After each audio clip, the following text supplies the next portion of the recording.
ఎర్ర కాలువ ఇది పశ్చిమ గోదావరి జిల్లా పాలిట దుఃఖదాయినిగా మారింది. ఇది ప్రస్తుతం జిల్లాకు తీవ్ర విషాదాన్ని మిగిల్చింది. ఎర్ర కాలువ వరద ఉధృతికి జిల్లా మొత్తం అతలాకుతలమైపోయింది.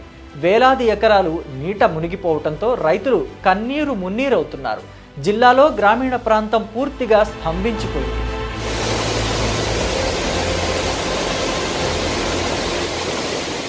ప్రతి ఏటా ఎర్ర కాలువ తమ జీవితాలను ఛిద్రం చేస్తున్నా పాలకుల్లో మాత్రం మార్పు రావడం లేదని జిల్లావాసులు ఆవేదన వ్యక్తం చేస్తున్నారు. దూసుకొస్తున్న ఎర్ర కాలువ ప్రవాహం నుంచి మమ్మల్ని కాపాడండి అంటున్న ప్రజల ఆర్తనాదాలు మిన్నంటుతున్నాయి. పశ్చిమ గోదావరి జిల్లాను బెంబేలెత్తిస్తున్న ఎర్ర కాలువపై ఆదాన్ టీవీ స్పెషల్ ఫోకస్.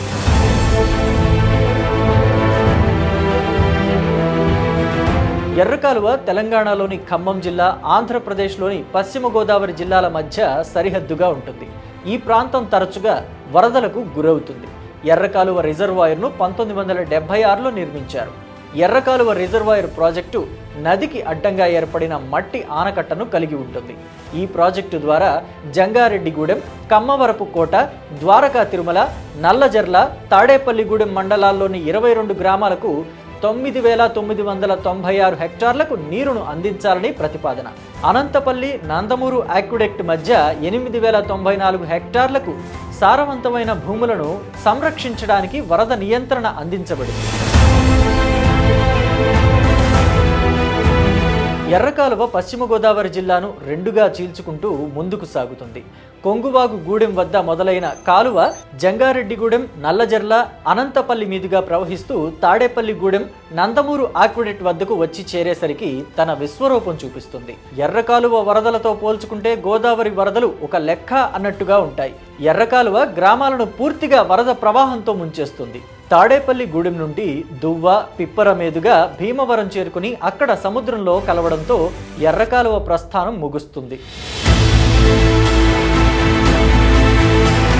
1976వ సంవత్సరంలో ఎర్రకాలువను ఏర్పాటు చేసినప్పటికీ సరైన మరమ్మతులు నోచుకోకపోవడంతో 2004 సంవత్సరంలో అధికారంలోకి వచ్చిన వైఎస్ రాజశేఖర రెడ్డి ప్రభుత్వం డెల్టా మోడర్నైజేషన్ పేరిట ఎర్రకాలువ గట్టును పటిష్టతకు శ్రీకారం చుట్టింది. 600 కోట్ల రూపాయలను డెల్టా మోడర్నైజేషన్కు కేటాయించడం జరిగింది. తరువాత ఎర్రకాలువకు వరద వచ్చినప్పటికీ దానిని ప్రమాద తీవ్రత అంతంత మాత్రంగానే ఉండేది.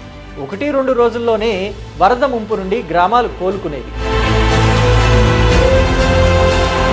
వైఎస్ రాజశేఖర రెడ్డి తర్వాత కేంద్ర పర్యాటక శాఖ మంత్రిగా చిరంజీవి జిల్లాకు పర్యటనకు వచ్చిన సమయంలో రైతులు ఎర్రకాలువ ముంపు గురించి శాశ్వత పరిష్కారం తీసుకువచ్చే విధంగా కార్యాచరణను సిద్ధం చేయాలని కోరారు.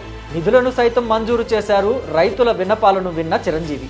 కానీ ఆ తరువాతి కాలంలో వచ్చిన ప్రభుత్వాలు ఎర్రకాలువపై దృష్టి సారించకపోవడంతో పరిస్థితి దయనీయంగా మారింది. 2018 అక్టోబర్లో వచ్చిన వరదలకు ఎర్రకాలువ గండ్లు పడ్డాయి. 2019లో వైఎస్ జగన్మోహన్ రెడ్డి ప్రభుత్వం అధికారం చేపట్టినప్పటి నుండి కూడా కనీసం ఒక గంపెడు మట్టిని సైతం ఎర్రకాలువ మరమ్మతులకు ఉపయోగించింది లేదు. 2018 సంవత్సరంలో పడిన గండ్ల ప్రభావం నేడు ఎర్రకాలువ ఉధృతికి రైతాంగం పూర్తిగా నష్టపోవడంతో లబోదిబోమంటున్నారు. ఎర్రకాలువ పరివాహక ప్రాంత రైతులు పూర్తిగా సాళవ పంటను కోల్పోయారు. ఇక స్వల్పకాలిక పంటపై దృష్టి సారించిన ఫలితం శూన్యమే అంటూ ఆవేదన వ్యక్తం చేస్తున్నారు. గల్లు వల్ల ముప్పొస్తుందండి ఎరగాలం. నాకు మాధవరం మన బాపడ కోడికి దిగువల్ని 1 కిలోమీటర్ దూరంలో పడిపోయింది గండి అండి. అది పడిపోవటం వల్ల మాధవరానికి ఎఫెక్ట్ ఎరగాలం. రెండోది కంసాలపాలెం. ఈ రెండు వల్ల మాకు ముప్పు బాగా వచ్చేస్తుందండి. ఎప్పుడు పడ్డాయండి గళ్ళు? 2017-18లో పడిందండి. ఇది అంతేనండి. అప్పటి నుంచి ప్రభుత్వం మారిపోయింది. ఇంకా గళ్ళు కట్టలేదండి. మాకు 15,000 ఇప్పుడు వ్యవసాయానికి అయిపోయిందండి. ఇక పంచులో ఎకరానికి వచ్చి 15,000 అయిందండి. ఈ నష్టం మరి గవర్నమెంట్ మరి ఏం చేస్తాం, మమ్మల్ని ఆదుకుంటుంది, ఏం చేస్తాం. గడిచిన 5 సంవత్సరాలు అసలు ఎర్రకాలువ పట్టించుకోలేదండి. ఎర్రకాలు పట్టించుకోలేదండి ప్రభుత్వం. ప్రభుత్వం అసలు ఒక పిచ్చి పడిపోయిందండి, ఎర్రగల పిచ్చి. ఆ పిచ్చి పట్టించుకోలేదు. నిడదలు పడి రోడ్లు లేవు, ఇక్కడ అన్ని వసతులు ఏమి లేవండి. మొత్తం అన్ని సర్వనాశనం అయిపోయింది ఈ నెక్స్ట్ ప్రభుత్వం. ఇప్పుడు రైతులు ఆదుకోవాలంటే ఏం చేయాలి? రైతులు ఆదుకోవాలంటే ఏదైనా మాకు ఇన్పుట్ సబ్సిడీ ఇస్తే కొత్త మేము రైతులు తేలుకుంటాం. ఎర్రకాలువకు వరదలు వచ్చినప్పుడు మినహా మిగిలిన సమయంలో ఏ ఒక్కరూ కూడా ఈ సమస్యను పట్టించుకోవడం లేదని రైతులు ఆరోపిస్తున్నారు. ఎర్రకాలువ క్రింద సుమారు 30,000 ఎకరాల వ్యవసాయ భూమి ఉంది. 4 నియోజకవర్గాలకు సంబంధించిన రైతులు ఈ భూములను సాగు చేస్తున్నారు. ఏటా ఎర్రకాలువకు నష్టం పెరుగుతుందే తప్ప తగ్గడం లేదు. ప్రభుత్వం ఇన్పుట్ సబ్సిడీ ఇస్తుంది తప్ప శాశ్వత పరిష్కారం మాత్రం చూపించడం లేదు. సాళవకు సంబంధించి పూర్తిగా నష్టపోయిన తమకు ప్రభుత్వం ఎప్పుడు సాయం అందిస్తుంది, ఎప్పుడు తిరిగి మరో పంటను వేయాలని రైతులు నిలదీస్తున్నారు. గత ప్రభుత్వం మొద్దు నిద్ర వల్లనే ఎర్రకాలువ తమ జీవితాలను పూర్తిగా ఛిద్రం చేసిందని రైతులు అంటున్నారు.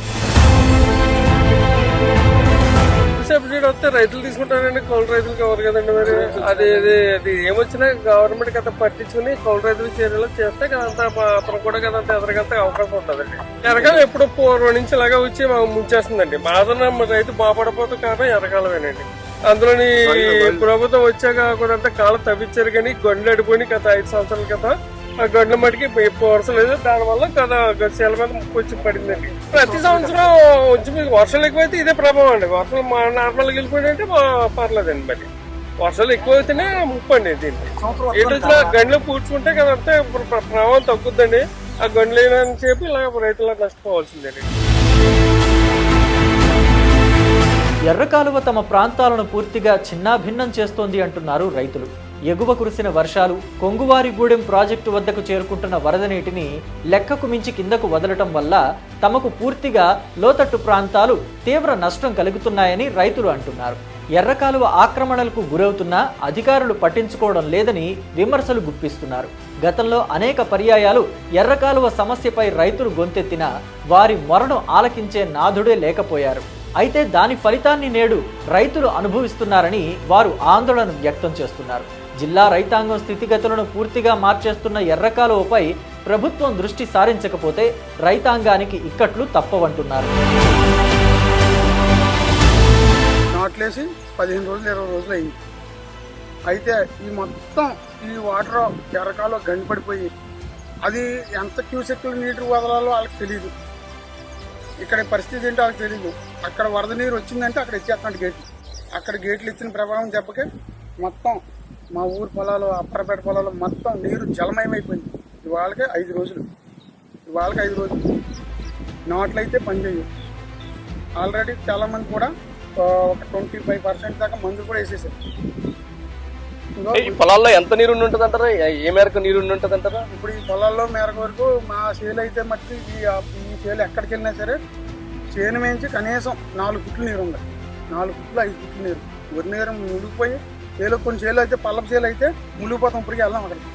గట్లండి ఇవాళ కొంచెం తెరిపించింది. నాట్లయితే పనిచేయి. గవర్నమెంట్ ఏదైనా సహకారం చేస్తాయి తప్ప ఎవరు ఏం చేయలేదు. మ్యాక్సిమం అయిపోయింది, సర్వనాశనం అయిపోయింది.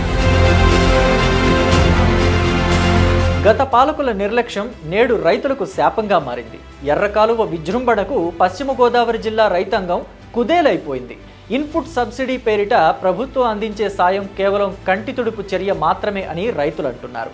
ఎర్రకాలువ ముంపు నివారణకు శాశ్వత పరిష్కారం చూపించాలని రైతులు కోరుతున్నారు. దీనిపై కేంద్ర రాష్ట్ర ప్రభుత్వాలు చొరవ చూపకపోతే వరి రైతు కనుమరుగవటం తథ్యమని అంటున్నారు.